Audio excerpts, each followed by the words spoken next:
Well, there goes the unity. That was short-lived. Joining us right now is Texas Republican Congressman Brian Babin. Congressman, your reaction to Nancy Pelosi's comments there? I am not surprised, Maria, not surprised whatsoever. I listened to her 20-minute long speech on the floor the other day, and I can only hope that it was sincere. But when you look at the, for instance, some of her commencement speeches to graduating college seniors over the past few months, it's been divide, divide, divide. You know, and I'm not just blaming her. It's the left in general. They lost the election. They're demonizing us and our policies. They can demonize our policies, but don't demonize us. And that's kind of what ginned up this whole thing. And again, the oil needs to be poured on the waters, but it's got to be from both sides. And as we saw, calling us sanctimonious after one of our leaders was shot on a baseball field for a charity game is pretty low. Well, what are you going to do about it, though? I mean, you guys have to get an agenda executed. I mean, let's talk health care reform for a second. The Wall Street Journal is reporting that some Republicans are also pushing back in terms of getting a health care reform done. So it's not just the division between the Republicans and the Democrats, but division between the Republicans. Are you concerned over the Senate's new bill to replace Obamacare? We're all wondering where it is, what it says. Critics are saying that the plan doesn't do enough to reduce health care premiums. And you need Democratic support, and you're not getting it because of this division. Well, we're never going to get Democratic support on this, Maria. There's just no way. They're determined to stick with a ship that's sinking on Obamacare. But yes, I am concerned that we may get a bill that is going to take a lot of rehashing. We'll have to go to conference on this thing. We've got to get these premiums down. We've got to do this thing right. I was a no initially on the original proposal in the House. I did get some great concessions to me personally from the President, a personal phone call, which got me to a yes.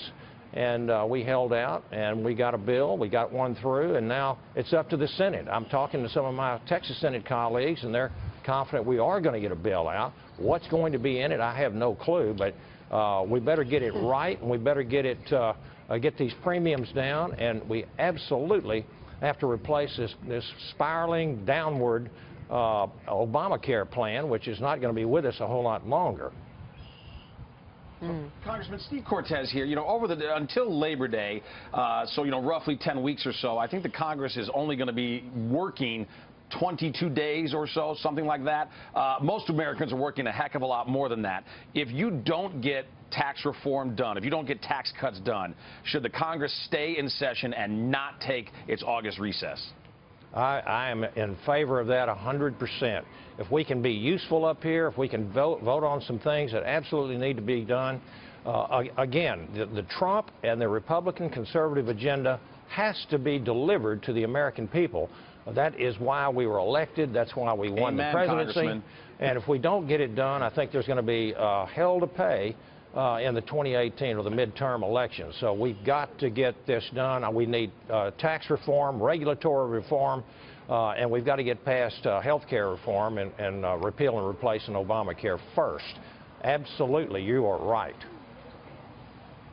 Congressman, how is it, it's Dagan McDowell, how is it that some of your colleagues over on the Senate side are seeming to make the same mistake that the Democrats did in terms of their crafting this bill behind closed doors, and a lot of fellow Republican senators have not seen it, and they don't know what's in it, and you guys over in the House certainly don't at this point. We have no clue. As I said a while ago, I don't know what we're going to wind up seeing, but I am apprehensive about that, Dagan. I think it needs to be an open process. I think had it been a more open process in the House, it wouldn't have been a 2-month dragged-out deal the way it was. And so I wish that they would look and profit from the mistakes that we made over in the House. But we got our job done. It wasn't a perfect bill.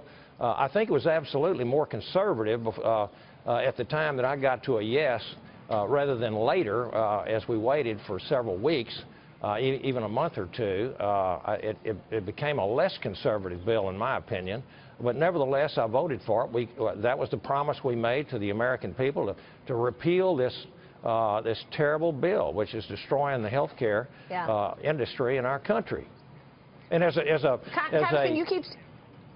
healthcare provider myself, I can tell you that Obamacare was absolutely destroying the doctor-patient relationship, and our bill would replace that. Real quick, Congressman, you keep saying we got to get this done, we got to get this done, but realistically speaking, do you see that path? I mean, you've got to get health care done really quickly, so I assume you'll accept whatever the Senate comes up with, but do you think you can get health care on a very short-term timeline and then come back from the summer and do tax reform? Is that what you're saying? I mean, what is the path? Because as Steve just said, you've got 22 days.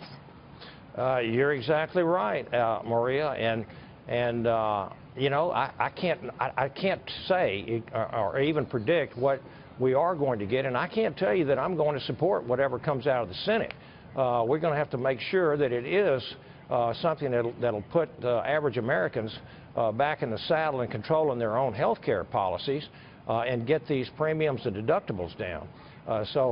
We will go back to conference and depending on what they finally wind up passing. But I'll tell you this, if the Senate would dispense with this 60-vote rule, the filibuster rule, we could get a whale of a lot of our agenda accomplished.